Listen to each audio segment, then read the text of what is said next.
ஒரு புது investment start பண்ணணும்னு நினைக்கிறவங்க புதுசா இதுல இன்வெஸ்ட் பண்ணலாம் அப்படின்னா ஆல்ரெடி இருக்கிற மாதிரி நிலம் வாங்க முடிஞ்சா வாங்கி வைங்க, ப்ராப்பர்ட்டி வாங்க முடிஞ்சா வாங்கி வைங்க. அது ஒரு நல்ல இன்வெஸ்ட்மெண்ட். தங்கத்துல வந்து ஓரளவுக்கு ஓரளவுக்கான ஒரு வீட்டுக்கு தேவையான அளவுக்கு இல்ல வந்து பெண் பிள்ளைகள் இருந்தாங்க அப்படின்னா அவங்களுக்கு போறதுக்கு நீங்க வீட்டுக்கு யூஸ் பண்றது தேவையான ஒரு 30 பவுன் 40 பவுன் அந்த ரேஞ்சு எதுவுமே இல்ல. அதான் என்ன சொல்றது, ஆல்ரெடி வச்சிருக்கவங்க அதுக்கு மேல வந்து ரொம்ப வந்து அதை ஆட் பண்ண வேணாம். உங்க இன்வெஸ்ட்மெண்ட் வந்து டைவர்சிஃபை பண்ணிக்கோங்க. டைவர்சிஃபை பண்றதா எதுல பண்ணலாம் அப்படின்னா இண்டெக்ஸ் வந்து கண்டிப்பா பண்ணலாம். உங்களுக்கு தெரியும் இண்டெக்ஸ் ஃபண்ட் இருக்கு. Index fund first option. அதுக்கப்புறம் மியூச்சுவல் ஃபண்ட்ஸ் உங்களோட விருப்பம் இருந்தா நீங்க பண்ணலாம். பாண்ட்ஸ் இன்னும் வந்து நல்ல ஒரு growth இருக்குது. இன்னும் இந்தியாவில் வந்து அந்த அளவுக்கு இன்னும் ஸ்ட்ராங்கா வளரல. பாண்ட்ஸ்ல உங்க இன்வெஸ்ட்மெண்ட் கொஞ்சம் டைவர்சிஃபை பண்ணி வைங்க. அப்புறம் வந்து அதுலயே வந்து ரீட்ஸ் சொல்லிட்டு இருக்குது. இப்ப நீங்க கோல்டு பீஸ் நிஃப்டி பீஸ் வாங்குற மாதிரி ரியல் எஸ்டேட்லயே வந்து அதுக்குன்னு தனியா ரீட்ஸ் சொல்லிட்டு அந்த ஒரு அது மாதிரி நீங்க வந்து ஒரு ஆபீஸ்ல பிளாட்ஃபார்ம்ல இது மாதிரி பெரிய பெரிய கம்பெனிஸ்ல நீங்க வந்து பே பண்ணி எப்படி வந்து ஒரு ஸ்டாக் வாங்கினீங்க நீங்க அது எப்படி ஓனரா இருக்கீங்களோ அதே போல அந்த ஷேர் விலை ஏறும்போது உங்களுக்கு வந்து ஒரு growth இருக்கும். அதுலயும் வந்து எல்லாத்தையுமே வந்து கொஞ்சம் அனலைஸ் பண்ணி எல்லாத்துலயுமே உங்க போர்ட்போலியோவை கொஞ்சம் டைவர்சிஃபை பண்ணி வைங்க.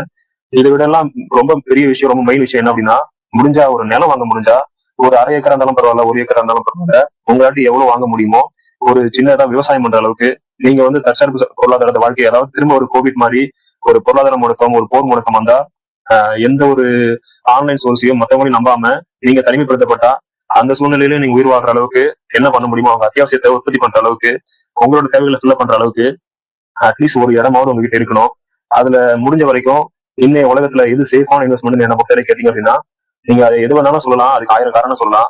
எல்லாத்துக்கும் மேல நாம வந்து எல்லாமே வந்து கைவிடப்பட்டு அடுத்த இப்போ என்ன நடந்துட்டு இருக்க உலகத்துலன்னா எல்லாத்தையுமே ஒரு சிஸ்டம் கீழே கொண்டு வராங்க.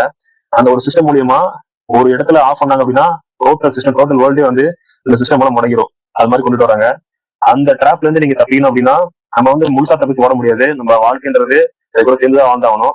அதே சமயத்துல நமக்குன்னு ஒரு சின்ன பேக்கப்புக்கு நம்ம தற்சாப்பு நமக்கு வேண்டியதை நமக்கு அடிப்படை உணர்வு என்ன வேணும் அப்படின்னா உணவு உணவு தான் ரொம்ப அத்தியாவசியம் சொல்லலாம். நம்ம வாழ்க்கைக்கு தேவையானது உணவு உடை இருக்குன்றது இதுல உணவு வந்து நம்ம டிபெண்ட் பண்ணி வெளியிட்டு இருந்தோம் அப்படின்னா வருங்காலத்துல பாத்தீங்கன்னா வந்து போர்ன்றது பெருசா வந்து உங்களுக்கு ஆயுதங்களாலேயோ இல்ல வந்து இதனாலயும் நடக்காது. வெளியில இருந்து வந்து நேரடி தாக்குதல் நடக்காது. முக்கியமான விஷயம் நம்ம அடிப்படை விஷயங்களா இருக்கக்கூடிய காத்து, தண்ணி, உணவு, இந்த மாதிரி விஷயங்கள்ல தான் வந்து பெரிய ஆயுதம் யூஸ் பண்ண போறாங்க. அதுக்கு முன்னாடி நம்ம தயார்படுத்திக்கிறது ரொம்ப வந்து அத்தியாவசியமான ஒண்ணு.